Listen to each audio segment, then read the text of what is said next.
the betting, the not so much anymore, is more down to my own fault. I need to get studying again to get the edge back. But yeah, it's a great product. I love the exchange. It's really, in my opinion, one of the better bookmakers, if not the best bookmaker out there.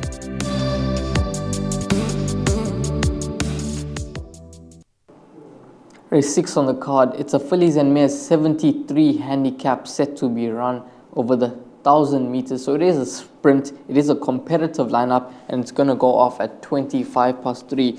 It's the first leg of the last pick 3, if you want to get a pick 3 on. Warren, as I mentioned, it is a competitive race, but before we dissect the field, let's head over to the interview of Rachel Vinegar. Yes, Lunar Eclipse was disappointing in her last start. She got a bit crowded out around the turn and had a bit of a panic. This time down the straight, I think it'll suit her much better. Drawn on the outside, I expect a good run. Touching on Lunar Eclipse last round, Warren, you and I both were in her camp last time out, but she disappointed badly. She was strongly fancied in the market, but she ran 2.5 lengths behind Airbuzz, and we expected her to go very close to winning on that day. I'm glad you've mentioned her. I'm glad you went straight to the jugular and started with her. And we've heard what Rachel had to say. Yes, it was a disappointing effort, but to be a little fair, it was 2.5 lengths off Airbuzz. Okay, Airbuzz is not going to go on and win the Vodacom Durban July. I'm just using as an example. So Airbuzz, is consistent. 2.5 lengths off Airbuzz is not the worst I've ever seen. That's the point I'm trying to make. However, the team were disappointed. I think reading between the lines, they expected her to go a lot closer than that, and so did we. Lightly raced, we've heard the excuses from Rachel. I'm definitely giving her another chance. She's got gears. She showed us that in her penultimate start when thumping Magical Odyssey and the Maidens. Drawn up on the outside, up the lane at Hollywoodbet Scottsville. Yep, I'm expecting a big effort from number 11, Lunar Eclipse. But of course, it's nowhere near as easy as that. It's not a one-horse race. Her Royal Majesty, I thought, ran an absolute cracker to Dunya last time. Flying the Star, Corinne Bestel's horse, shows all the amount of pace in the world. Has been to the course 8 times for 2 wins, 2 seconds, and other places. Flying the Star probably is the one that, for me, is the first choice.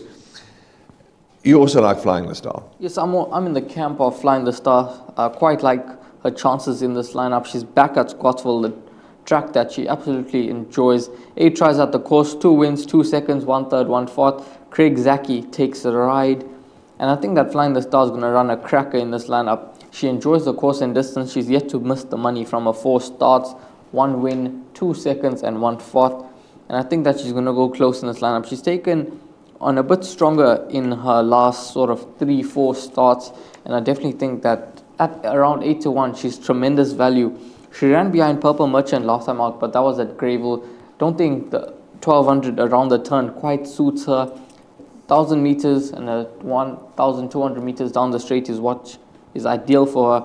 And I think that Flying the Star is going to run a crack in this lineup and is going to go extremely close.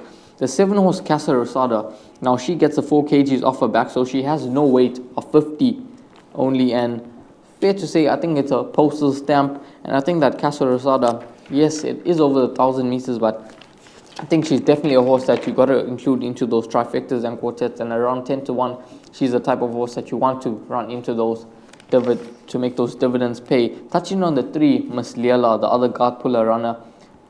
Her 2 post-maiden efforts haven't been the worst. She hasn't been beaten far in both. Warren, what do you make of her chances back at Scottsville?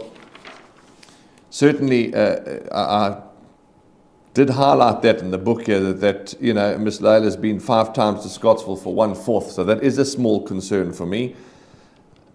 But drawn in gate 3 up the lane, nice run in transit. Miss Leila should have.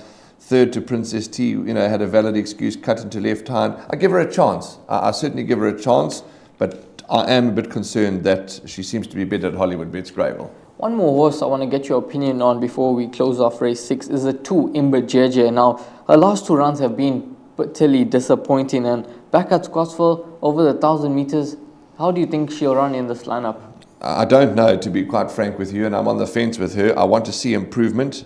She's a 10-1 shot. I respect the stable. I respect the jockey. And certainly, if she had to pop up and win, I wouldn't be shocked. But I would like to see her do that first before I get excited about her. Her last 2 runs have really put me off. Scent of a Woman has been 4 times on the turf for a complete blank, so that is a worry, but that second to Airbus was also very good. So the more we dig, the more we find Ancient Epic. Certainly Ancient Epic is a 3-year-old filly. Anton Marcus rides second to Princess Donnelly. Princess Donnelly's come out and won again. So the more we dig, the more we can find reasons for these horses. The average rating is a 68, it's a 73 handicap. So it's a fairly competitive race, I thought. Yes, it is a competitive race, but Warren and I, both first choice is Flying the Star. We respect Lunar Eclipse in this lineup, so those possibly could be the 2 to play the swingers and exactors around, and they do offer some nice value in this lineup.